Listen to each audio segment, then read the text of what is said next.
Pakistan ratified the Convention on the Rights of the Children on November 12, 1990. 53% of individuals are below 19 years of age and 35% of our population are between 15 to 24 years of age. Currently, Pakistan has the world's second highest number of out-of-school children with an estimated 22.8 million children aged 5 to 16 not attending school.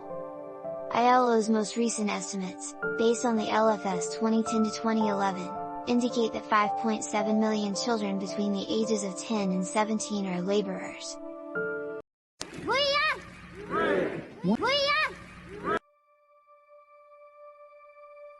Some people are born to be free.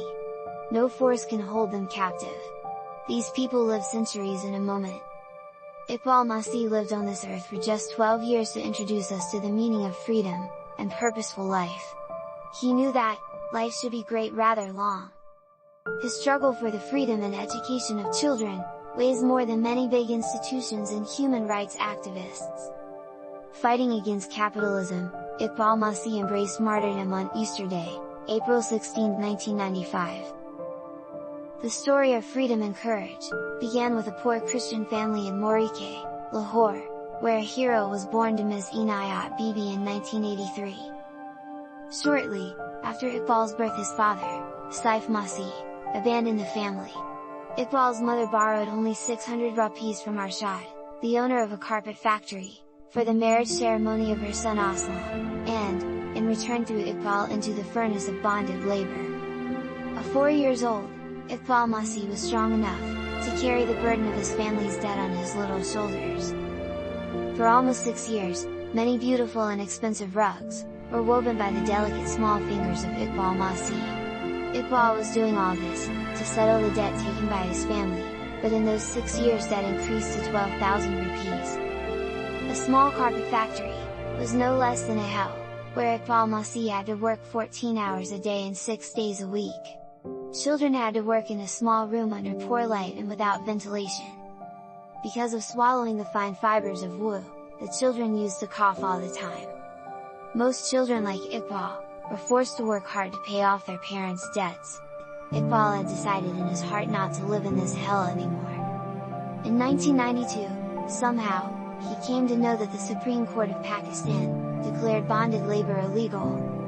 Iqbal escaped from the custody of his owners at the age of 10, and approached the police for help, but the police took him back to his owners.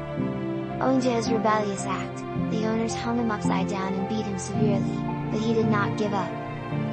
Iqbal escaped a second time, but this time fate took him to the right place, from where he had to start his journey as a social activist.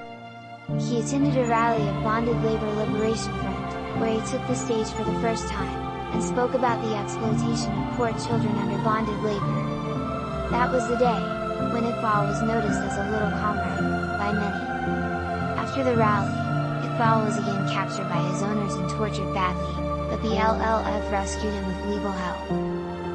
After breaking the chains of slavery, Iqbal started education in BLLF school. In a short time of 3 months, he learned to read. He was such an intelligent boy that he passed 3 classes in a year. Her teacher used to say that he was a born leader, even at such a young age he was compassionate, to help children in bonded labor to get freedom, so that they could get an education. He had a dream to be a lawyer to pursue his mission. Addressing several schools and colleges in Europe and the United States, Iqbal highlighted the issue of bonded labor in poor countries, especially in Pakistan. Wherever the little comrade went, he enchanted the people. The story of the little comrade was such a power that the world could not stay out of the sphere of his influence. According to a report, Iqbal freed more than 3,000 children from bonded labor in Pakistan. When Iqbal Masih was awarded the Reebok Human Rights Award in Boston, USA, in 1992, this was the moment when the world saw the little star of freedom and struggle, shining with all its splendor. After that, many schools and institutions were built in Europe and other parts of the world in the name of Iqbal. To honor the struggle of Iqbal, many NGOs established funds for education in third world countries. Renowned international universities offered him full scholarships to study which he could not attain. Many documentaries were made and several books were written to depict the struggle of Iqbal Masih. Oscar winner Sharmeen Obaid-Chennai from Pakistan also paid tribute to Iqbal through an animated film. In 2014, Nobel Peace Prize winner Kailash Satyarth dedicated his award to Iqbal Masih. The list of honors given to Iqbal Masih by the world is very long, but it is also a fact that Iqbal Masih is still not well known in Pakistan. Iqbal Masih became known to the public to some extent when he was awarded the Sitata-e-Shujaat, Star of Bravery, second highest civil award, for his services in Pakistan. Iqbal was shot dead by the Mafia, on April 16, 1995, Easter Sunday. He was 12 years old at that time. Sadly, Iqbal Masih is not with us, but his mission is still alive. The best way to acknowledge the sacrifice of Iqbal Masih is to promote the rights of the children, through the dissemination of the information about the multiple perspectives and contexts for children's rights.